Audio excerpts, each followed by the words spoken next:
Hello, dear friends and colleagues. This time I'm coming to talk to you with a heavy heart and great concern, but also because I want to share with all of you what I consider is a great story.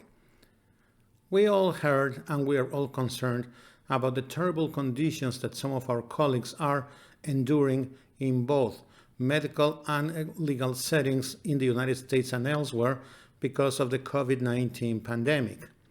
We've heard how some of our colleagues in California have died. Some other colleagues, like in Hawaii, also have died. And we all, I think, know at this point colleagues all over the world, and I know for sure all over the United States, who have been infected with the virus. We also know that at least in the United States right now, we are in the middle of a vaccination campaign, and that even though there have been some shortages and some problems in the distribution of the vaccine, for the most part, people are getting vaccinated every day, and this is following a specific order. There are categories as far as who is able to get the vaccine first. We know that first responders, of course, are one of the first classes of individuals who got the vaccine.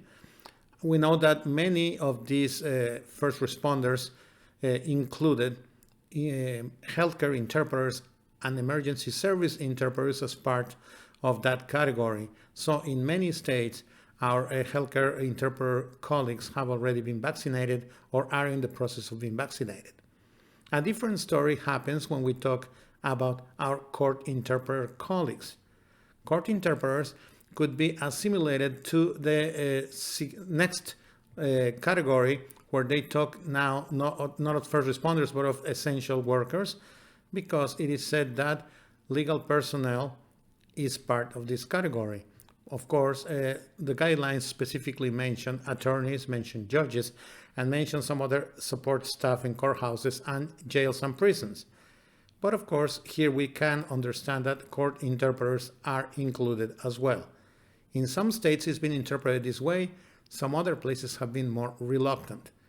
But even in the places where they are agreeing to include interpreters here, there's been a series of problems or hurdles for interpreters to overcome in order to be vaccinated. Paperwork, bureaucratic processes, standing in line forever and ever, missing days of work because they have to go to an appointment for a shot that takes 2 seconds and spend there hours and hours waiting. But that's not been the case everywhere, so I am going to tell you, what would you think if I were to tell you a story of a specific place where there's a lot of people, probably a more populated city than where 95% of you live, at least in the United States, where there are a lot of interpreters, and when there's a lot of people that fall into these categories that I just mentioned, and therefore are valid legal candidates for the vaccination. Well, what would you say if I tell you that because of the courage, compassion, empathy, and smartness of one interpreters, most interpreters are already in the process of being vaccinated. I'm talking about court interpreters in that city. This was not because the government included them. It was not because some bureaucrat administrator included them. It certainly wasn't because of some special group or category, or because some professional association advocated for the interpreters to get the shots. No, this was much more simple. One interpreter who had a right to be there and be vaccinated because of job circumstances goes to get the immunization shot, talks to a supervisor at the place where the shots are being administered. They talk common sense and they talk compassion. She or he understands what's going on, and then they just conclude that, of course, court interpreters should get the shot. The administrator of the site says, I don't see why not. They should just come in, and as long as they can prove that they are court interpreters, they should get the shots. This is it. Interpreters start going there, and they start getting vaccinated. What did they need? Nothing, just to prove that they were court interpreters. How do you prove that if you are a freelancer? Well, because we are talking about common sense, this person, the supervisor of the facility where the shots are being given, said, just prove it to me. Prove it to me with your certificate of being a certified court interpreter, with your contract with the courthouse or with the state or with the federal government that you are a court interpreter, with your most recent 1099 forms, with a copy of the directory or the roster of interpreters in that specific jurisdiction. Just prove me that you are a court interpreter and you'll get your shot. Because obviously, at this point, this individual understood that interpreters that work in courts and work in jails and prisons are exposed to the virus with more frequency than other people. And even though in most places, hopefully in most places, interpreters are still working remotely, eventually they will have to go back to the jails and they will have to go back to the courthouses, and this will be required. So what happened here?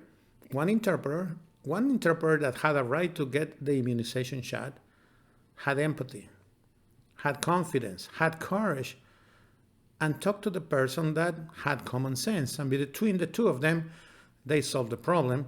They saved a lot of lives and many more lives that they will save in the future because interpreters are back working, and there was no need to get anybody else involved. And this is important because, especially talking about independent contractors, this is a hot potato. Politicians really give you lip service, but they don't want to get involved. Court administrators, they don't want to get involved.